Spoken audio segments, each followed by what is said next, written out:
माझ्या चॅनलवरती आपल्या सगळ्यांचं मनापासून स्वागत आहे। तर आज आहे शनिवार आणि शनिवार हा असतो शनीच्या अंमलाखाली आणि जर आपण या शनिवारी काही उपाय केले किंवा काही गोष्टी केल्या तर त्या इतक्या शुभदायी फलदायी ठरतात आपल्याला।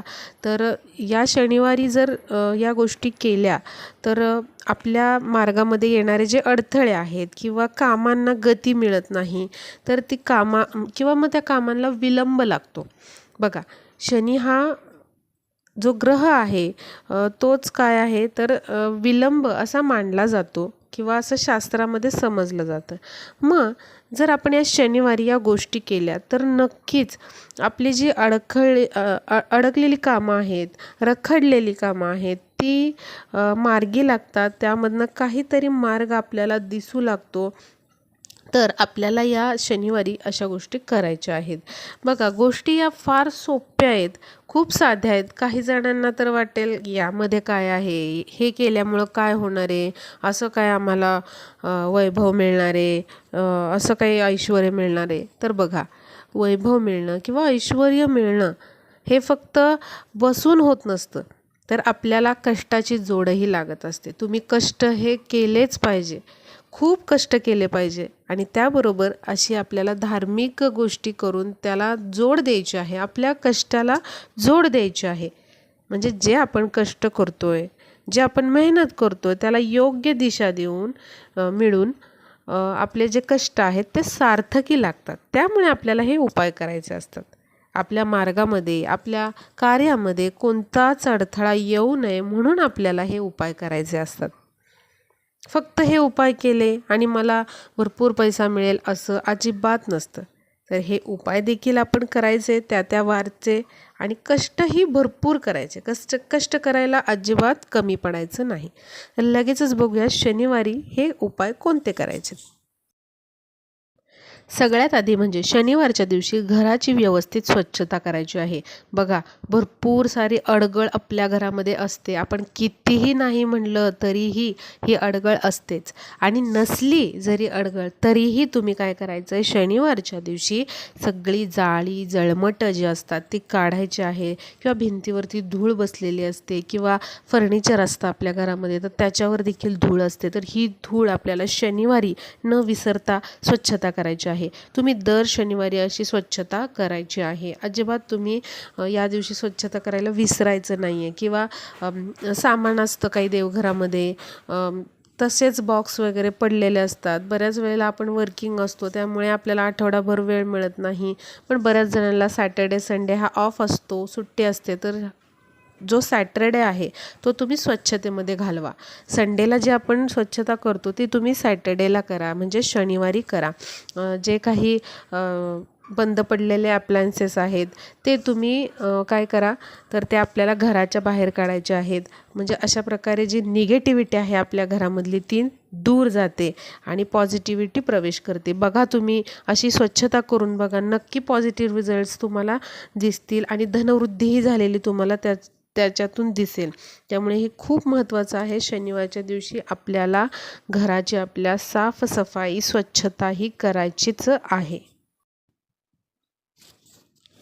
आता पुढची गोष्ट म्हणजे बघा, फरशी पुसत असताना आपल्याला शनिवारी याच्यामध्ये मीठ घ्यायचं आहे, खडं मीठ असलं तर अतिउत्तम, आणि कापूर घ्यायचा आहे।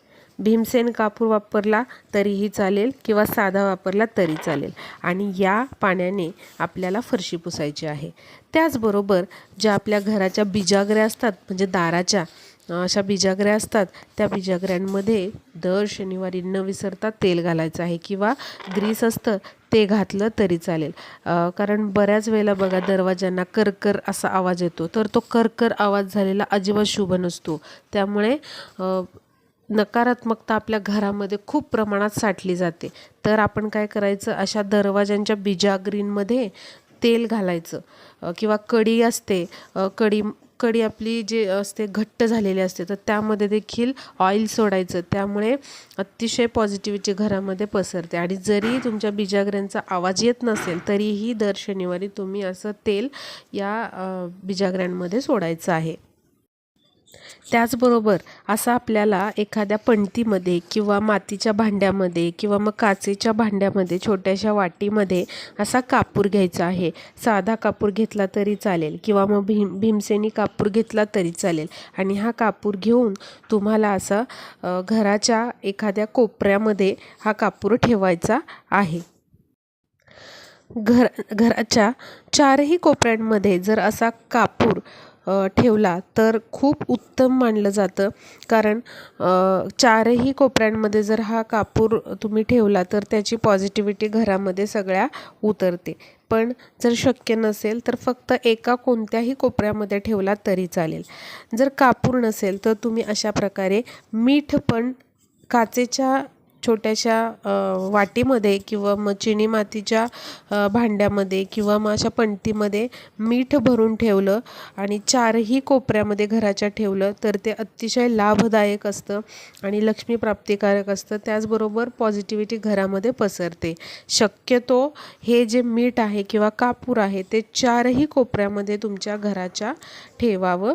जर शक्य नसेल तर तुम्ही एका कोपऱ्यामध्ये किंवा 2 कोपऱ्यामध्ये ठेवू शकता. त्याचबरोबर आता आपल्याला शनिवारी एक उपाय करायचा आहे.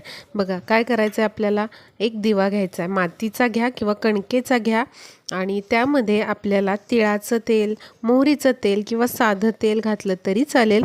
हा दिवा तुम्हाला पिंपळ वृक्षाखाली प्रज्वलित करायचा आहे आणि तिथे जाऊन तुम्हाला या पिंपळाच्या झाडाला 11 प्रदक्षिणा घालायच्या आहेत आणि तुम्हाला भगवान विष्णूंचा आणि माता लक्ष्मीचा जप करायचा आहे. ओम नमो भगवते वासुदेवाय नमः असा जप केला तरी चालेल. या पिंपळ वृक्षाला तुम्हाला स्पर्श करायचा आहे. कारण असं मानलं जातं की पिंपळ वृक्षामध्ये माता लक्ष्मी आणि भगवान विष्णूंचा वास असतो आणि शनिवारी जर तुम्ही ही उपासना केली, असा दिवा प्रज्वलित केला पिंपळ वृक्षाखाली, तर तुमची कोणतीही मनोकामना पूर्ण होते. हा दिवा प्रज्वलित करत असताना तुम्हाला तुमची इच्छा बोलून दाखवायची असते आणि हा उपाय तुम्ही पूर्ण शनिवारमध्ये कधीही करू शकता. तिन्ही सांजेला करा, दुपारी करा किंवा सकाळी करा, पण तुम्हाला असा दिवा हा पिंपळ वृक्षाखाली प्रज्वलित करायचा आहे. त्याचबरोबर तुम्हाला 1 तांब्या भरून पाणी या पिंपळ वृक्षाला घालायचं आहे. आणि तुमच्या कामामध्ये खूप अडथळे येत आहेत, अजिबातच काम कोणतं पूर्णत्वाला जात नाही आहे, तर तुम्ही काय करायचं आहे, 11 काळे उडीद घ्यायचे आहेत आणि पिंपळ झाडाला अर्पण करायचे आहेत. म्हणजे हा दिवा तुम्ही लावल्यानंतर या वृक्षाखाली त्याचबरोबर पाणी अर्पण केल्यानंतर तुम्हाला 11 काळे उडीद जे आहेत ते पिंपळ झाडाला अर्पण करायचे आहेत आणि काय तुमची अडचण आहे ती सांगायची आहे. या उपायामुळे बऱ्याचशा समस्या सुटण्यास मदत होते. त्याचबरोबर तुम्हाला शनिवारी संध्याकाळी न विसरता असा कापराचा धूर करायचा आहे घरामध्ये. भीमसेनी कापूर घ्या, साधा कापूर घ्या आणि त्याच्यामध्ये शुद्ध गाईचं तूप मिसळा आणि घरभर असा धूर तुम्हाला पसरवायचा आहे. शनिवारच्या दिवशी तुम्हाला न विसरता असा कापराचा धूर करायचा आहे आणि बऱ्याचशा प्रमाणात निगेटिव्हिटी कमी होते आणि काही ग्रहदोष असतील तर तेही या उपायांमुळे कमी होतात. त्याचबरोबर आपल्याला शनिवारच्या दिवशी हनुमानाचं दर्शन हे घ्यायचंच आहे आणि न विसरता मंदिरात जाऊन तुम्हाला हनुमान चालिसाचं पठण करायचं आहे. शक्य नसेल मंदिरात करणं तर घरी तरी तुम्हाला हनुमान चालिसाचं पठण दर शनिवारी न विसरता करायचं आहे.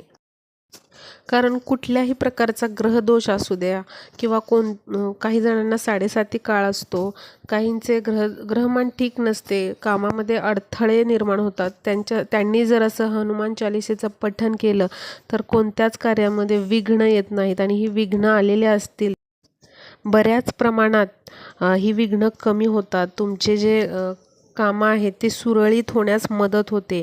त्यामुळे हनुमान चालिसाचं पठण तुम्ही दर शनिवारी नक्की करत चला. त्याशिवाय मी जे हे उपाय सांगितलेले आहेत ते देखील दर शनिवारी तुम्ही न विसरता करत चला. बघा, काही ग्रहदोष असेल किंवा नसेल तरी हे उपाय तुम्हाला करायचे आहेत, कारण हे उपाय केल्यामुळे आपल्या घरातली निगेटिव्हिटी तर बऱ्याच प्रमाणात कमी होऊन आपल्या घरामध्ये सकारात्मकता निर्माण होते. आणि जर आपण हे उपाय शनिवारी केले तर याचे नक्कीच पॉझिटिव्ह फायदे आपल्याला येतात. आपली कामं जी आहेत ती कधीच त्यामध्ये विघ्न येत नाही किंवा मग काही अडथळे येत नाहीत. त्याशिवाय ज्यांना काही ग्रहदोष वगैरे आहेत, काही 7.5 काळ चालू आहेत, त्यांना पण होणारा जो त्रास आहे तो कमी होतो. त्यामुळे हे उपाय आवर्जून करा. तर आज जी माहिती मी तुम्हाला सांगितली, आज जे उपाय सांगितले ते जास्तीत जास्त मैत्रिणींपर्यंत शेअर करा. म्हणजे ज्यांना कोणाला हे उपाय माहीत नसतील आणि त्यांना खूप त्रास होतो आहे, काही अडथळे भरपूर येत आहेत, तर त्यांनाही त्यातून मार्ग सापडेल.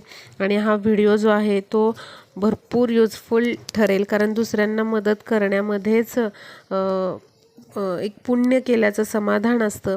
त्यामुळे हा व्हिडिओ शेअर करा. भेटूया पुढच्या व्हिडिओमध्ये.